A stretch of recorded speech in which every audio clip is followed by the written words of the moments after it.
Bismillah, Assalamualaikum warahmatullahi wabarakatuh. Apa kabar teman-teman? Hari ini kita akan mendengarkan pemaparan atau mungkin sharing sedikit ya, karena ini merupakan podcast perdana khususnya di PT Kontak Perkasa Makassar, teman-teman. Nah, kita nggak usah terlalu bawa serius ya, karena hari ini temanya santai aja sih sebenarnya. Kita mau sharing, mendengarkan beberapa pemaparan tentang historical perjalanan market dari awal tahun 2021 hingga penghujung tahun ini. Nah, hari ini saya sangat senang karena saya sudah bersama dengan selaku branch manager di salah satu perusahaan pialang ternama di Indonesia khususnya. Ya, kita sambut aja langsung ya, Ibu Sri Mulyanti. Halo Ibu, ya. Gimana kabar? Baik, Mas Sahid ya. Iya. Oke teman-teman sekalian, buat teman-teman yang mungkin hari ini masih banyak pertanyaan soal pialang, kita akan mengupas sedikit soal pialang sih Ibu ya. Karena di luaran sana orang masih pada bingung sih sebenarnya. Apa sih yang membedakan pialang dengan sekuritas? Mungkin ini kita sedikit mungkin. Oke, terima kasih sebelumnya ya Mas Sahid ya. Oke.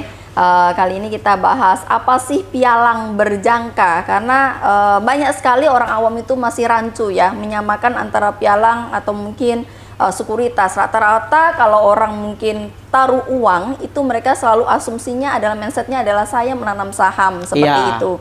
Karena tanam saham itu sebetulnya kan kalau orang awam dia mengartikan adalah menitipkan dana ke suatu tempat. Padahal belum tentu ya, belum tentu, karena menitipkan dana ke suatu tempat itu dia bisa putarkan ke bisnis yang lain, mungkin bisnis real atau lain sebagainya seperti itu. Tapi kalau kita bicara saham sendiri itu adalah suatu nilai kepemilikan suatu perusahaan seperti itu. Bentuknya lembar per portofolio.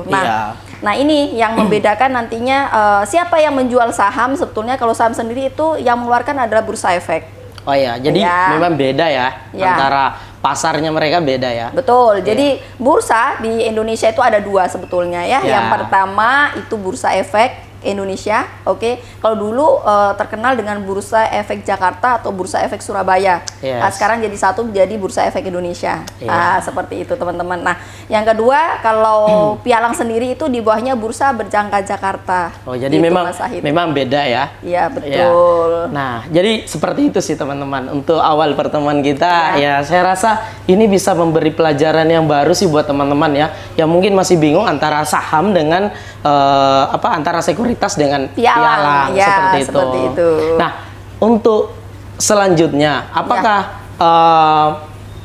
pialang ini bisa dari sisi pengolahan ya, artinya dalam mengelola dana atau modal sih Ibu ya, apakah yang membedakan ini sama-sama mengelola atau bagaimana ini dalam prosesnya seperti itu? Oke, untuk dalam prosesnya sebetulnya gini, kalau tadi ya saya mungkin akan lebih ulas ya lebih detail. Kalau orang berinvestasi di saham berarti dia harus masuk sekuritas, itu kan